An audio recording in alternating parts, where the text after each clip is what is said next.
Cookbooks can prove a little tricky to pair with your beloved friends or family. But cookbooks, on the other hand, now that one, it's a little bit more versatile.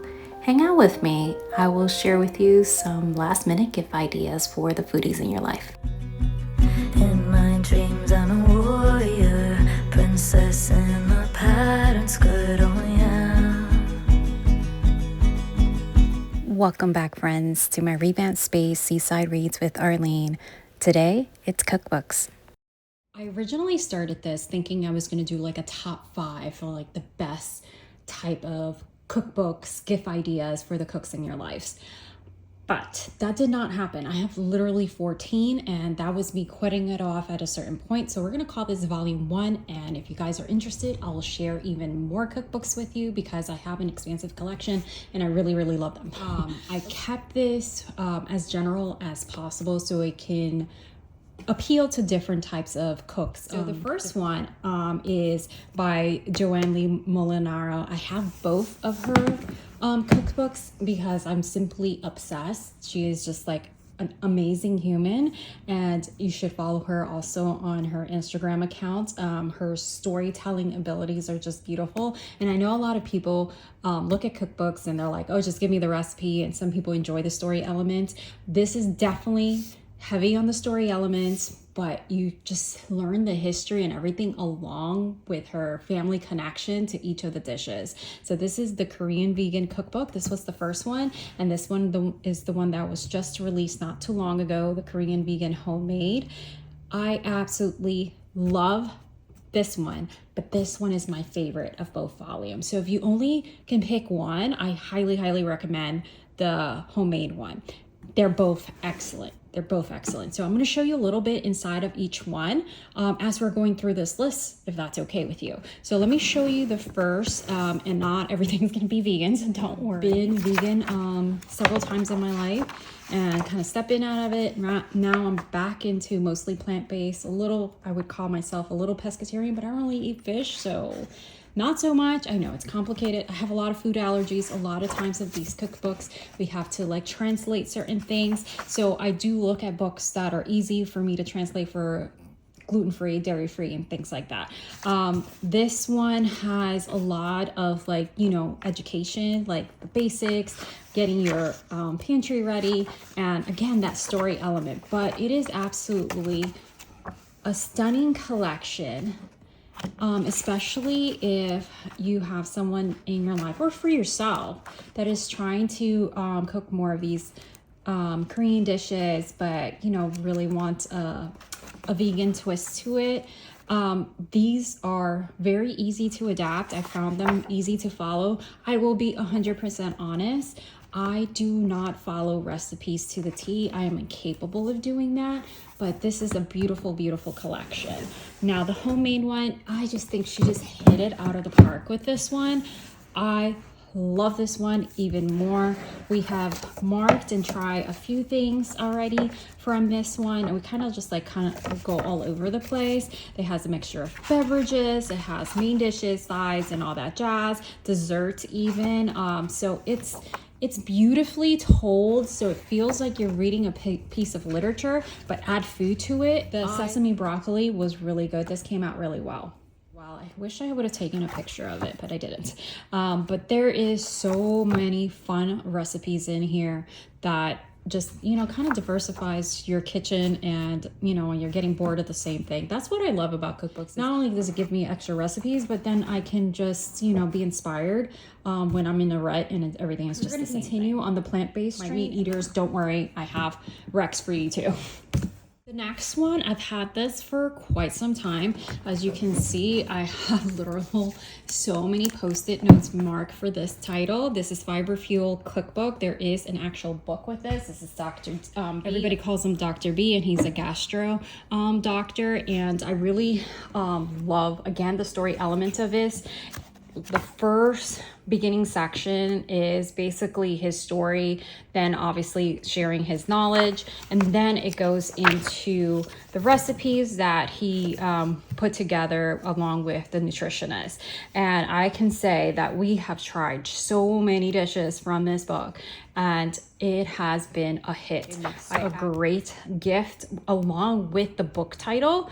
If you have someone that is looking to, you know, just get back in their gut health or whatever it may be, this makes a wonderful gift along with a book if they want to have that additional background knowledge. So this is the Fiber Fuel Cookbook. I'm going to have everything linked down below so you can just easily reference and grab it if you like. It also includes step-by-step plan to find your root of your gut issues. And again, it's written by a gastro doctor, so you know there is the credentials to back it up.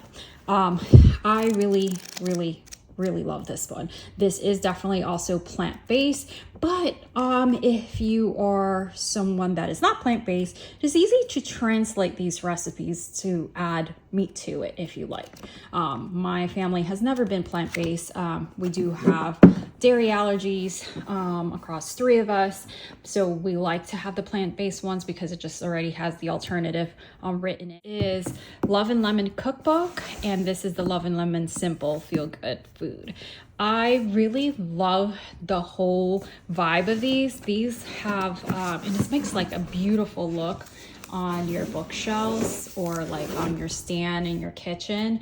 It just has a beautiful like just summery vibe and farm to table type of thing. Again, this is also planned throughout building your pantry and having those staples in here, so you are building these things up before you get to the recipe book. And those are the type of books that I like, the type of cookbooks that I like, is that it has like, let's get you started first, so you have things on hand for people that are just getting started into these things, and then has it divided by like breakfast, lunch, salads, all that jazz throughout.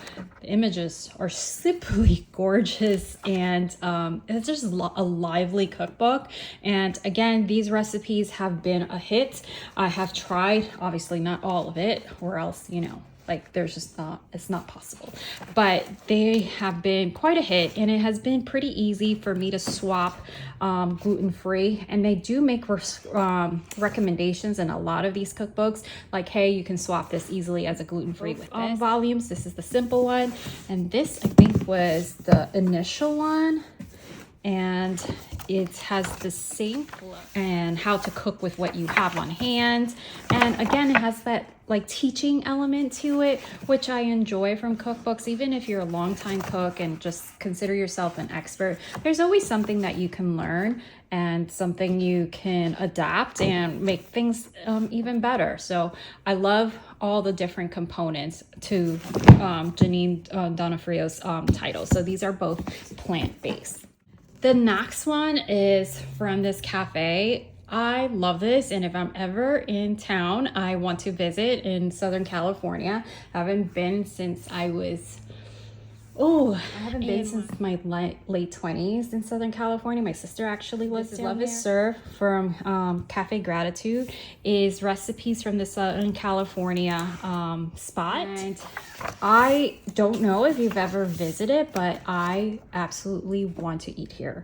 I have only tried a couple of these recipes in this book, but I really, as I was pulling these books out, it reminded me to like start pulling some things from here, because I fell in love with it when I first looked at it, and haven't really tried that many recipes from here, but they were delicious, at least my interpretation of them. So you have breakfast, bakery, appetizers, soups and salad sandwiches, bowls, entrees, and so on. And again, this one is also plant-based, and it has a pantry section as well to help you, you know, get yourself ready and have everything that you need on hand. And then it goes into the breakfast. Look at that, like that is just yum. I can't eat a lot of these things, like we can't eat this cashews. One has quite a bit of like gluten-free recipes as well, which I really like.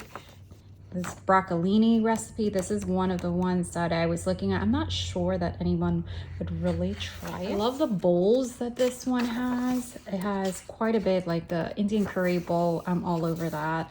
And then it has like little questions a day, which I don't know, it just makes it nice and homey. I love it. And it makes just like a beautiful little art piece in your kitchen just to have that laid out as well. So this is Love is Served. All right, let's leave the plant-based part. Next couple is just kind of like general type of cooking with a little twist. One is New Ways to Cook with Fire Charcoal by Josiah Cintron and Joanne. I cannot pronounce that last name, so I'm not gonna butcher it. But this one is, you know, if you have those that love to grill in your lives, it's a really awesome gift because it gives them so many opportunities. This one gives them so many different ideas. You know, it doesn't always have to be the same thing. I know that they have like their staples, like this is what I make on the grill, but this one has so many fun things. My husband actually really enjoys some of these recipes that we did replicate. As you can see, we have here the Mom's Honey Chicken. This came out delish. The next one is actually, there's two of these. I only pulled one at a time because this one is my favorite of the Well Plated series.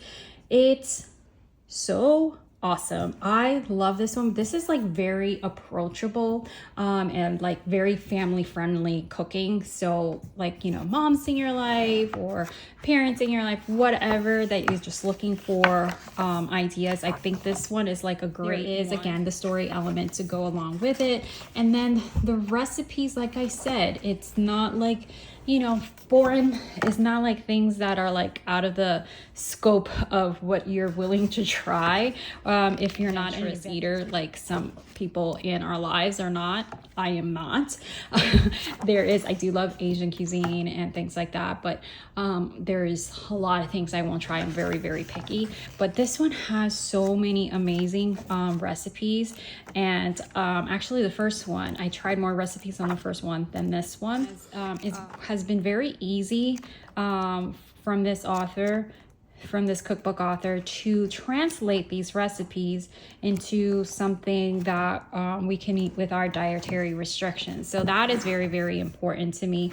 I think these are fantastic by Well Plated by Erin Clark. This one is the Everyday. The other title is also good and is excellent, is one of my favorites. I just wanted to show you the recent one because if you've already seen the other one, this one is a newer one to grab that makes a great gift that maybe they have not seen yet. Now, a little bit of like some other cultural cooking. We have the Gracias Madre cookbook and Buenos Dias, a Mexican breakfast book. This one, my friend Kelly from Beaches and Read had shared a while ago, and I was like, immediately, yes, this looks amazing. I am not a breakfast person. I do not enjoy breakfast types of food, but I am Dominican, so our breakfast kind of food is not very typical. So when I look at, you know, like Mexican cuisine and things like that, they're more in my realm when it comes to breakfast. Obviously, I'm not gonna eat eggs and things like that, but they give you like a broader scope of ideas. Like I can do without breakfast, but I know my body needs the fuel. This one was excellent. I had commented on it and they were so gracious enough to send me a copy as well. And this is awesome sauce. Now, different salsas, which, I mean, and the photography in this is just freaking stunning. It's just beautifully stunning. And this is like, it's sauces for days. Then they also include drinks. Drinks are really huge part of, you know, Hispanic drinks. Then the salad. Yeah, so things that you don't normally think of as breakfast dishes, that is something that is more my vibe. Rellenos, tortillas. Now this one is not that hard to translate to gluten-free. I'm still on the lookout for the perfect like gluten-free cookbook that is, you know, like visually appealing to me, and then it has a nice variety and it's not impossible to replicate, because especially if like you're making gluten-free breads that just basically disintegrates and into nothing. It can be pretty frustrating, and I kind of just like give up on that, and I rather buy it store-bought than try to make it from scratch. But I am on the lookout for the perfect gluten-free cookbook. When I find it, I'll let you know. And if you have a recommendation for me, let me know. So this is Buenos Dias, a Mexican Breakfast book by Erica and Nicole Presley. And we have Gracias Madre cookbook. And this is from the Gracias Madre restaurant spot. And this is plant-based. So this is also in Southern California. I really need Gracias Madre means thank you, mother. And this is one that I also received for review. So again, this is plant-based. It's Mexicali Kitchen. It is so vibrant, so fantastic, and this makes such a beautiful gift. Like, I think that someone will be super excited to open this up and to find this, especially if they have visited this restaurant in person and want a little bit of it home with them. It has the starters, and I love this cookbook because these are very accessible items for me. Especially for being back to mostly plant-based, and it's not heavy. Like, I do see mushrooms, I'm allergic to mushrooms, but it's not heavy on all the nuts things that we can't have, and it's easily translated. But if you don't have any of our issues, then it will be perfectly fine. But this book is simply stunning. It just is. It visually looks like a gift, and I love those type of cookbooks that looks like a gift and not like, you know, it came from the 80s. Nothing wrong with them, but you know, the ones that has the covers that you're like, okay, they're still stuck in the 80s design. But this one is fantastic, and it has so much. And because it's plant-based, the desserts and stuff like that are swapped, which is fantastic news for me. A history lover that loves to cook. I have 2 titles for you in that area. You may have seen this. This is Tasting History by Max Miller. If you haven't seen his YouTube channel, his page, and all that stuff, it's fantastic. Now, this is going to be a little bit of more of an acquired taste, because some of these dishes maybe you will not want to try, or the person in your life may not want to try. But if they're adventurous and want to dive into these historical dishes, this makes an amazing gift. So it's divided by ancient world, the British Isles, continental Europe, the Near and Far East, and the New World. And then he goes into like not only like teaching you about the dish, but making it accessible for you. Now, I'm gonna say some of these things are a little scary to me, but I use this as a spine with my youngest, which wants to be a chef, as he was studying world cuisines and culture. Some of these is part like history book, part cooking, all meshed into one, just like his shows, just like his episodes that you see. So I really dig this. Now, this is like a fun type of cookbook to have when you're feeling adventurous, maybe having a party or something like that. I will tell you that we've maybe tried a couple of things because most of the stuff looks scary to me. But this makes honestly a really awesome gift. But I do love the whole history element of it. So it's 4,000 years of recipes explored in this one book. So I love that. The next one I had found while we were in the bookstore some time ago, Old Cookbook by Josh Scherer. And I dug this. All right, again, it's one of those ones that you have to be a little adventurous, and it's like fun categories as rules. For example, rule 1, fill your happiness pit as early as possible. Rule 2, share foods with people to trick them into liking you. Rule 3, if a hot dog is a sandwich, you can be a chef, and so on. So it has a really fun twist to it. Again, some of the recipes are a little adventurous. Case in point, some of them I would never eat myself, or any of my kiddos would, or my family would, but it's such a fun book. And I think for those adventurous souls in your life, this would be a really good one to have. And it just makes fun recipes for parties and things like that as well. It is bigger than life type of cookbook with a lot of comedy throughout. And I think this makes like a wonderful gift as well. This mythical cookbook by Josh Scherer. This one is also a non-typical cookbook. Is this a cookbook? Adventures in the Kitchen. And this one has amazing and pages and art. Like, I was like hooked just when I opened this up. Like, isn't it fun? I love this. I love this. So this one is divided a little bit differently. It has a quest for the quantum gastronomy, the mindful sandwich, Heston's breakfast bar, 7 soups, a composed salad, culinary excursion explorations, and it has like that story element before you go into the actual recipes. Like, for example, a mindful sandwich, and then you see all, it looks like scribbled notebook. It's such a fun look at things. And then all of a sudden, wow, there's a recipe there. So I think this is a fun one to gift to someone that collects cookbooks, because this is out of the norm. It's a little bit different. It's a little bit quirky. It's a little bit fun, and it's not something as expected. This one was more of a fun collection for me. So you would have to let me know if you try some of the recipes, but I do love having this in my collection. And this is a cookbook. Someone heading out to college after the school year, the 5-ingredient college cookbook. I think this is, and it's tiny, is a little tiny little gem that they can stick in their dorm or wherever very easily. Hopefully they do have a kitchen wherever they're going. You have, this one is super fun. It's like healthy recipes, only 5 ingredients throughout, so it makes it attainable, especially if they haven't been big cooks while they were living at home. My kiddos would be completely polar opposite, because they've been cooking with me since they were like 2 years old.